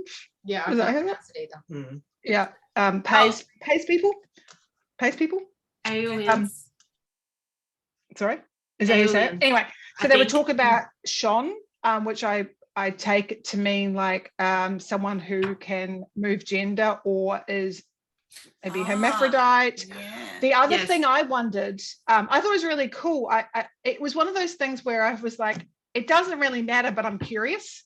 Do you know what I mean? Like it doesn't matter, but this is such a biologically interesting thing. I thought the other thing I wondered was, by the term Sean, is this someone who has, gone through it shimmer quick and from there can determine who they want, what gender they want to be, if they even want to be a gender because of that word Sean. That was kind of what I wondered about. I didn't think of that. I thought it was from birth. If you were born Sean, you could. And it might be. I just wondered if anyone remembers from the first novel if I Hay don't referred to it remember all. the term, but it felt like that there was a choice that could be made at any time. Yeah. And that you could be in stasis even, like you could have been born a male and then made a decision maybe that you might want to and be in this stasis in between point and then decide which way you'd want to go. Like I can't remember Sean being said, but I can remember transition being mentioned. I got the impression that it wasn't everybody. There was only some special people. Like Special as much as people they who want. were born I that thought it way. was special time. I thought it was no, basically no. like if they choose to change gender, they can do that at whatever point they want to, or they can stay neutral. It was almost treated like a third gender apart from the males and females. And the Which That's a good way again of talking about it. goes back Shon, to Indigenous as well. and the Shon, I believe when you're talking about the interchangeable, it was that point where because they did it medically, but I think in that case what they were doing was you get there's people who don't identify as gender neutral. I'm trying to think of the term where they like to change between Gender fluid. Gender Thank fluid. you, fluid. Gender fluid. And Yes. so they're more like what you would consider gender fluid to be, but they're doing it more medically, and which means that they could take a medicine and move between them. So when they're I don't know that it was necessarily medical, but in it's what was described when yeah, but Pay I was think talking that about- was a special case because they had to hurry up the process. Yeah. Oh, yeah, that's okay. what Well, I didn't get that from understood it, as well. but fair. And I got the but- feeling that it's actually a biological. Yeah. They can And change that they sex. could speed it up with And I mean medicine if sex needed. there in the reproductive sense. Yeah. Fair enough. Didn't pick that bit up, but Gender fair. or not, yeah. The third gender, I hadn't thought of that, and I think that's my own biases that didn't come to the fore, because the author does refer to in the second book there's a race of people who have more than one gender, and that's on me for not even thinking of that as being an option. Silly me. Which has been cool. Yeah, I've read other books that have had that as a particular race of people that has three genders. Just always, you know. There's an anime series, being in between. Knights of Sidonia, I think it is, which is based on light novels, and they've got three genders there. So like Yeah, the actual Robin Hobb books. reproductive. Yeah. Ones you don't like, Mel. It's been pretty There's common three in genders in Indigenous that too. law as well. Like it's Sorry, called I'm not free reading spirit into it. in It's Indian cultures, and it's Oh, really? yeah, it's being a It's free also spirit person. in it's also in Dawn. I think there's 5 genders for the alien race in that one. So Cool. Thank you. is, what's her name? Butler. Octavia Butler. Octavia. Cool. We can move the epilogue now. That was just my last thing I wanted to ask everybody about. What was that, Matt? It's nearly 10 o'clock, so we need to talk about the epilogue. Look, it was Becky Chambers. This was never going to be quick. It's a good sign that We've extended our Considering how much of Roughly it, on topic. We are on topic. Miracle. Stayed on topic. Absolute miracle. All right. So what do we want to talk about with the epilogue? The whole bit with the was so simulation Mhm. was like, Yeah, that got me Yeah. too. yeah. Yeah. I have to tell everyone. just the yeah. It was. I thought it was a good Experience. example of the ripples that they were trying to put in place to make some changes went both ways. I think because it wasn't just about Ulu's change and growing things and stuff like that, but it was also trying to get the Acaraks to engage more with the community at large and to see themselves as being part of that and interested in that and not as much othered out of it, even though of course that had been done to them, but by also embracing that when they did with the when all the politics stuff happened, they were cutting themselves off from other options becoming available to them too. It was the explanation of the experience that had never happened before that got me, like that experience of having always been on a planet, but experiencing a planet, having that feeling of touch. Because they've always been in suits, right? Yeah. And So- the overwhelmed emotion of that. Imagine being shut away in this little capsule for all of these experiences and thinking that's the world. Yeah. And then all of a sudden feeling This is how everyone else sand. lives. Unmediated. And I can imagine them spending hours rolling around in sand. And we think that's a horrible experience most of the time. But imagine Forcing rough and gets experiencing everywhere. that for the That's why you first made that. time. That's And the overwhelmed emotion that they had missed all of this experience that everyone else had been feeling the entire time. That was so... I don't know how she portrayed that in those words, but that overwhelmed me reading it or listening to it. I liked It also that was- like it's almost like that that thing that children get where they get so amazed by something so simple, Mhm. and it's like this is something that, you know, people who live They in take for an granted. oxygen atmosphere take for granted. It's like Yeah. you just walk around on the beach and you go for a swim Yeah. or whatever, and they're just like, The wind. fuck, What is this is that? amazing.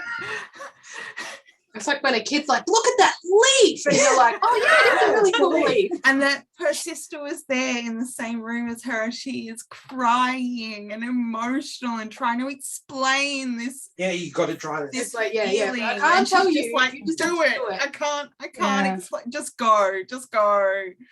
Yeah. Yeah, Oh. that really It's got my to me, that favourite scene. of the epilogue scenes. So what a great way to ripped get my them heart out. motivated. What a great way to get them motivated once again to try and fight to get a home for themselves. Yeah, but They I haven't also had this think it experience came because of the back to- shortness.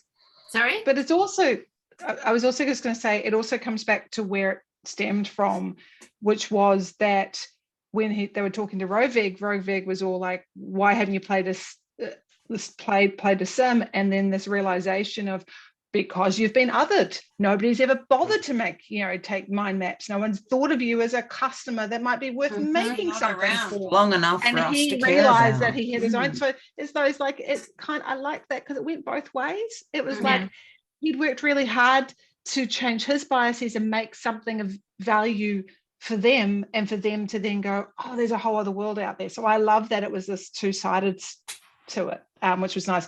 I did highlight something actually for Elizabeth, which I thought, which was that discussion regarding what happens in the epilogue. She said, what kind of, what is a vacation sim? The sort where there's no story. It's just a lovely blank slate environment for you to enjoy for I as don't long as have you please. time That's for like, that shit. no, that's like Elizabeth and I with our soundscapes on Calm. Mhm, mhm. We're Yeah. like, yep, we're just sitting, enjoying a forest. But of course, no one's done that for them because there is no time to be able to do that. Yeah. They've got such short lifespans that they have more important things to be focusing on than the pleasure of experience that they didn't know they were even missing out on. I thought that was an interesting perspective, that whole short lifespan thing. Like, especially when you're in a galactic community where other species have a longer lifespan, and you're like, well, how can I ever learn enough to compete? And that whole thing of like, well, I just have to think something to specialize in from early on, because otherwise it's not going to happen. The speaker of your whole species. Yeah, and the importance of the role of tracker in a species that had been othered, and there's going to be a lot of, I guess, I'm not sure if paranoia is right the word, but angst around caution, around being able to be tracked, and yet they actually do need to find each other. I found that. Sorry. I thought it was actually kind of a sad point at the same time. Like, it was an interesting factor of their biology in that they chose to do things, but also you could see how in certain points that Speaker felt trapped by what she had to do and her role and didn't have room for other things. But the nature of their lifestyle and how things were for them meant that she had to stay focused and just do that. Whereas if they had that scope to enjoy their life more, they wouldn't feel quite so demanded by their role, I feel like. In regards to the rest of the epilogue, I liked the way that it was structured in like paying it forward sort of a way. So you start, like, we've had Speaker's conversation with Pei, and that in the first scene in the epilogue finally filters through Pei, and she makes her decision, but before she goes, like, she puts wheels in motion to help Rovig, who then that makes a thing to help Speaker, who then like sends stuff to Oyulu, and that was just really lovely. We're coming It's back really to a structuring. ripples. One ripple goes to the next ripple to the next ripple, and makes a more broad change, and it's just, I love it. Yeah, and That's it was what just I like that's why I like Becky Chambers. So feel good, isn't it? It was a really lovely kind of way. It shows the kindness that's at the heart of Becky Chambers' work, but also like the the work necessary to get to know someone well enough to make an effective and powerful gesture of kindness. Viewing other people complexly. Viewing other people complexly. Yeah. I was going to come back to that as well. That thing with Pay and Speaker of like the ability to see beyond this one issue that you disagree upon and still be able to connect and help each other beyond that.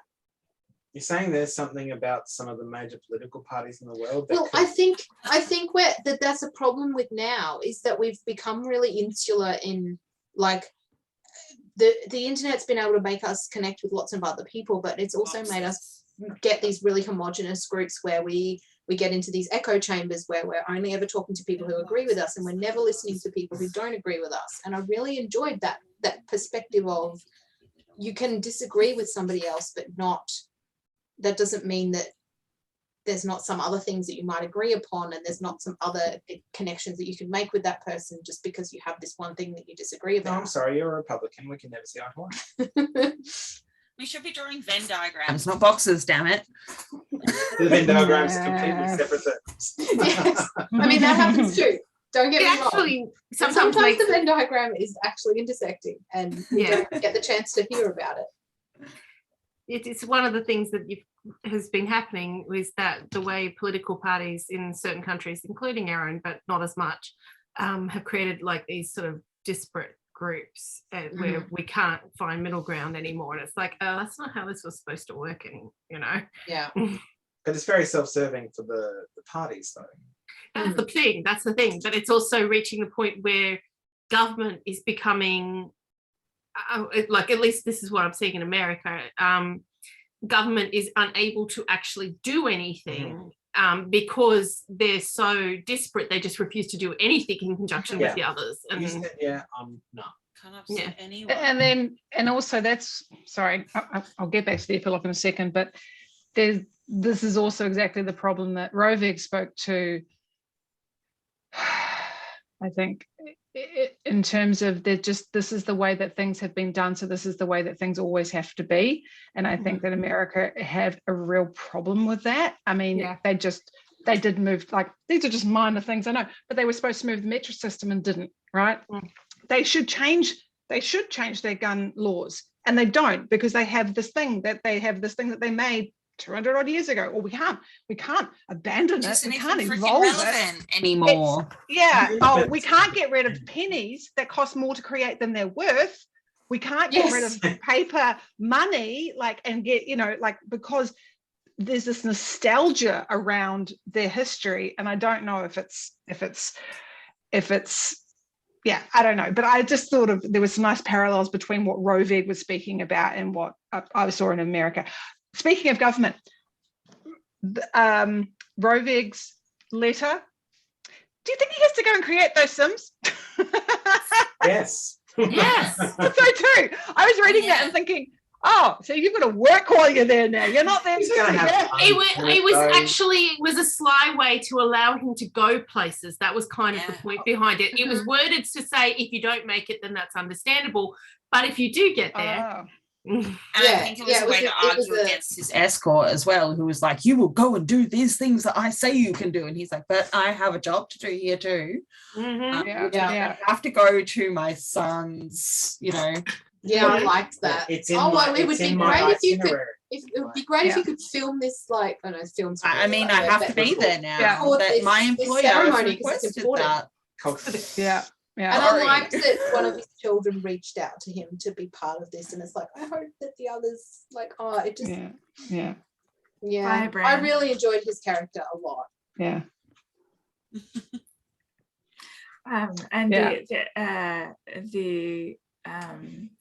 He's such a hedonist in a way. Oh, that's why I loved him, because so am I. And that was what he was trying to rub off on Speaker a little bit. It's okay to enjoy yourself. It's okay to take pleasure in the small things. It's okay. I appreciated that description where he'd made himself, I think it was breakfast, but the delight that he took in it was like, oh, that's so mindful. These flowers drizzled in whatever. What I loved was Always. the disparate view. You had that view when it was in his head, where it was like that peaceful thing and his food and all of that sort of stuff. But then you get Speaker's point of view of watching him eat, and it's just like food in every hand and. I I love really the enjoyed constant food. descriptions of his hands doing things. Yeah. She's like, it's horrific. Well, if Meanwhile, you- he's talking and a hand over here is doing this. yeah, if you read the dancing carefully, it kind of says he has 44 legs. Wow. 44. Yeah, shit. I really enjoyed his way of going, I'm going to learn about other cultures by eating their food, because that's Yes. me. I'm like, I can learn about other cultures by Except eating their food. cheese. I loved, and there's this line with the dancing where Pay's trying to teach them to dance, and she's like, I don't know the name of it. It's called that. And he's like, green, blue, white spots, Rovig said. Marvelous, teach us green, blue, white spots. And I'm like, yeah. And then after that, she described, from her point of view as well, she described some of the dances as like her colors, like this is a dark blue dance or something. Yeah. So great. Elizabeth, you had something. Really good. Oh, I was just also going to say, but like, it's not only that he enjoys food, but he appreciates aesthetics. Mm. He has wraps- a Yeah. full art collection on board his shuttle. Yeah, and he wraps the food for Speaker really nicely. Mhm. I Yeah. think it's actually was interesting point was when he first invited Speaker to come visit him, and he would throw her a big party and they would invite all of these bands to come along, and she was all skeptical, like I don't know if this is the kind of invite where it really mean for me to come or not. It makes me think with his 44 hands, he'd be a great multitasker though. So that would probably be why. Maybe that's why he's good at making those sims, because he can I'm just, doing like, these in the background while I'm doing this and this. I really enjoyed the way he invited her over too, with all the like, he's like, I'm sending you this food. I would love for you to come and eat it with me, but like if that's not, like if that makes you uncomfortable, it's also cool for you to just eat it in your own room. Like I'm not going to be upset if you don't come. I really liked that he was like not pushing it too Accommodating. much, you know, like I'd love to have you over, but if it doesn't And work for you, then that's cool. Yeah. not thinking that is how that would all happen, and thinking like I could just deliver this and being like, so wait a second, how did you do that? Yeah. Well, Oh, that whole no. bit, like broke my heart. The whole image of these two pieces of cake Just in a Oh. that drone, had fallen like like. any regular person. Yeah. But But I also like, think that spoke to the relationship that had developed between Rovig and Tupou, because Rovig, as we found out, is a dad. He has big dad energy, right? And And Tupou was Um, like, oh, and Tupou's like, I think it's all like he's that's the cool uncle that they've never had, and it's like, oh, I want to be like them. you can and do I just- it. I can too. Yeah, And they were I wanna literally be- just talking about delivering Yeah. cake to Yeah. them as Speaker. well. So And I Oh, loved it it when broke my Tupou heart. woke up. I did something silly. I did something really stupid, and it was like, yeah. Yes, Tupou. And I was like, such a 9-year-old, because I was that 9-year-old. The sound of that audio as well was spot on. It was like, Mom, I did something stupid. I was like, oh, that's so great. oh god, I need to re-listen. Need to reread it as audio. It was It's good. very, Very very good. audible. Oh, Very good. that's awesome. Is it one person narrating, or is it several different people Yeah. doing the different It's voices? one, but they do She great does different- voices. They do great tones. voices. Yeah. Okay, cool. There was They're- I felt like there were a couple of characters that were a little bit similar. So Tracker and Tupou sound a bit similar, okay. but it's not really too much of an issue. And her accent reminded me of Mary Robinette Kowal's. Like they have cool. a kind of similar sort of accent. It was Nice. like, Quite- Mom, Yeah. no, we're Mom. just about done. I got a little chuckle out of God, am I gonna say it right? Oulu? Oulu? Oulu, thank you. Right at the end where they're like, well, you burnt the shit out of that, but I'm not gonna call you out on that. How about we just go for something simpler? You know? Oh, I love So- that whole bit where they're like, I want to Yeah, make you the she most was like complicated dish ever. okay, I can see that you want to make me this, And I get that, but why don't you start with something easier? Something you know how to do already. Because it's You like, did oh my this God, I've very tried to teach the well. kids how to cook, Please and they're make like, this instead. Bye, Lisa. Oh, so funny. Coming. Thanks for coming, Lisa. Thanks, Great to have Lisa. you. Actually, Welcome. Tupo reminded me of my friend Denise's daughter, Caitlin. Oh, like yeah. when Caitlin was like 6, she brought Denise oatmeal that she'd made on the stove for Mother's Day, like, and brought it into her in her bedroom. And she's like, "Did you make this while I was asleep?" And she's like having a heart attack because House is Caitlin not burnt used down. the stove to cook porridge on the stove when she was like 6 years old, and then put it in a bowl and brought it to her, and it was like not even cooked completely. And it was, She's clearly she's Matilda. she's like, "This is so sweet of you, but also don't do that again." That's terrifying. Please don't use the fire. Yeah, no. Please no. don't do this.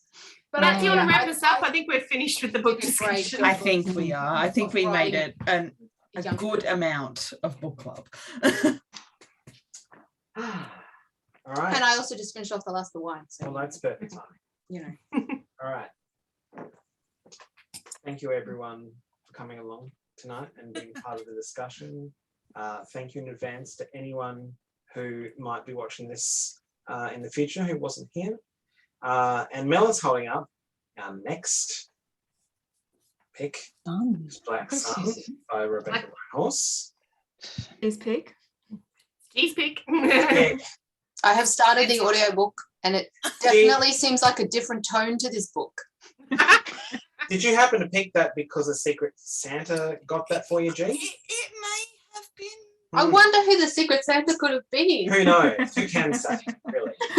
Guys are terrible at keeping secrets. Not so secret.